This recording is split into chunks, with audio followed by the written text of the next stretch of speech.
Long ago, the country of Turan waged war on Iran. Manouchehr, the monarch of Iran, was not a great man, and the country was becoming chaotic. Word reached Pashdad, Turan's king, of the disorganization in Iran, and he seized his opportunity. He called upon the prince, Afrasiab, and told him they were to take advantage of Manouchehr's misrule, and that he was to lead an army into Iran to take their land from them. Gladly, Afrasiab said, and left to prepare himself for combat. The war began. There were many bloody battles, and the war was a long one. The Iranian soldiers defended the borders as best they could, but under Afrasiab's leadership, the Turan army was far more tactical and strong and continued to press the attack. Manouchehr was as poor a leader in war as he was in peace, and eventually, during one battle, he found himself and his men surrounded by Afrasiab's army. Afrasiab called out, "Surrender, Manouchehr. This land now belongs to Turan." "I want peace, but I cannot give you our land," cried Manouchehr. Afrasiab stepped forward and approached Manouchehr. "Then let us come to an agreement," he said.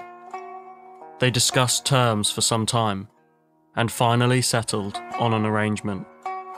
The Iranian land was to be seized by Turan, but Manouchehr would be given the chance to claim some of it back.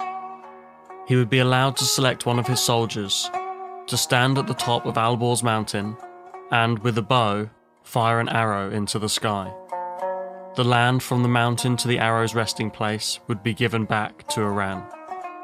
It was the best deal that Manouchehr could get, and so he reluctantly accepted. Agreed. Good. That night, a divine being came into contact with Manouchehr and gave him instructions. You are to construct a special bow and a singular arrow. The man who will fire it will be named Arash. Manouchehr spent the night crafting the bow and arrow. In the early hours of the next morning, he called upon his strongest soldiers to come forward for the honour of firing the bow and reclaiming their land.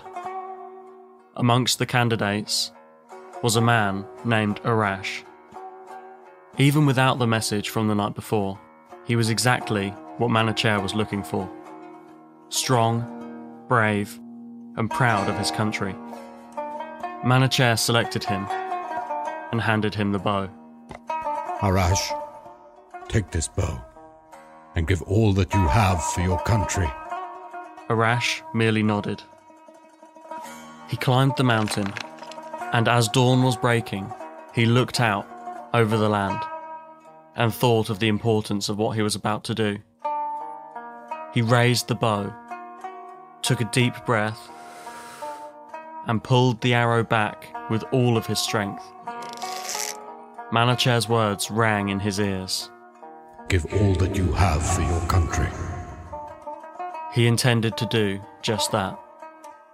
He released the arrow.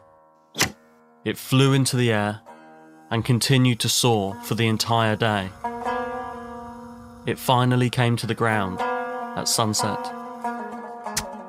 As was the agreement, the entire land between the mountain and where the arrow landed formed the new expanse of Iran. Arash was celebrated as a hero, but he was never seen again. Manouchehr climbed the mountain to find him, but there was nothing to find. Arash had given everything he had for his country. His entire life force had gone into the shot that he made. His physical form had vanished.